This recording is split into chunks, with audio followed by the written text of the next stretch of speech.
Hello, and welcome back to Kim Reads as we continue with Moby Dick. Chapter 6, The Pequod. The next few days were spent preparing the Pequod for her voyage. Sails were mended, food was brought on board, and the whole ship was checked for leaks. The Pequod would be gone for 3 years, so we had to be very prepared. Then one morning, as we approached the Pequod, we saw men walking along the decks of the ship. They were not regular crew members. They were wearing officers' jackets. At this point, we met Starbuck, the first mate. We also learned that Captain Ahab was aboard.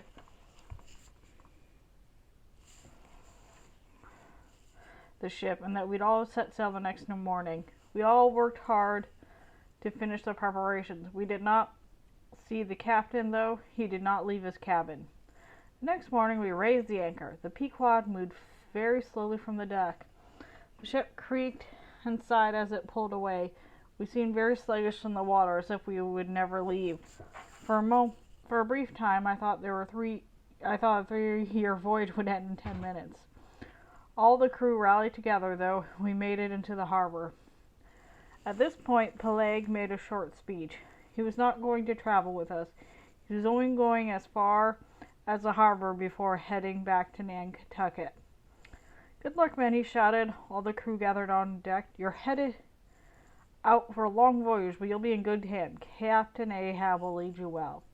Peleg then gave us orders to the men on deck. Starbuck should keep an eye on the supplies. Shrub would keep the sails in good repair. Flask should watch for weak spots in the ship. The Peleg climbed down to a small boat at the side of the Pequod and headed for shore. I soon became an admirer of Starbuck, the first mate. He was tall, quiet, and sensible man. He was born in Nantucket and had a great deal of experience on whaling ships. He saw it not as a great adventure like the others did, but as hard work. For Starbuck, his job was that required care and respect. He often said, "If a man is not of a whale, I do not want him on my ship." I did not understand this until after my first whale hunt.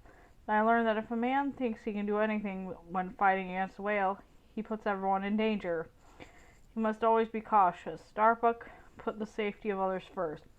He was not interested in impressing people.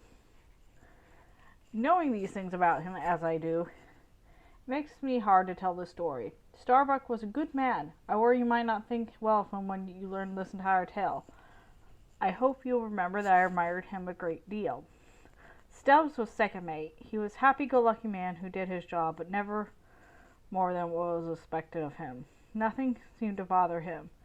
His mood was the same as if we were in a terrible storm, fighting a whale, or sailing in calm waters. There was no difference. Flask was the third mate. He was gruff and grumpy. Flask was very capable in his job, seemed to find no joy in it. He did not marvel at the wonders of the sea. He did not consider the whale a majestic beast. It's just something he needed to capture. Nothing more, nothing less.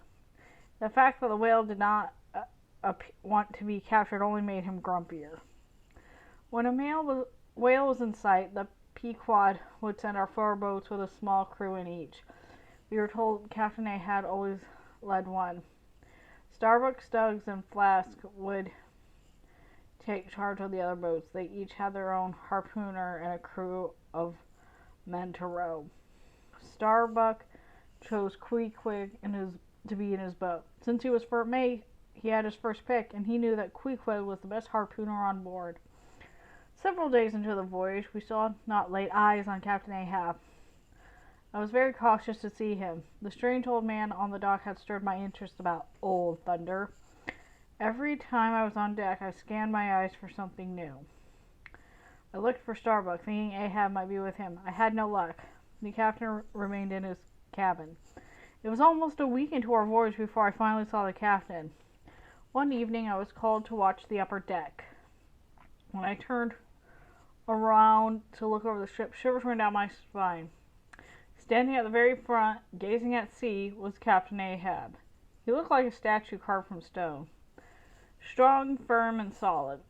His skin was tan and leathery from so many years in the sun. Along one side of his head was a long white scar.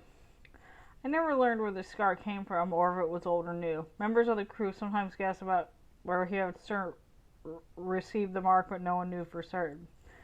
I was greatly affected by the sight of the captain. He was a grand figure. It took me several moments to notice that he had a peg made of ivory where his one leg should be. He stared straight out to sea, lost in thought. He did not speak. He did not pay attention to the other man on deck. No one spoke to him. Captain Ahab looked like a man very troubled by what he saw, but I could not tell you what that was. I could see only endless water.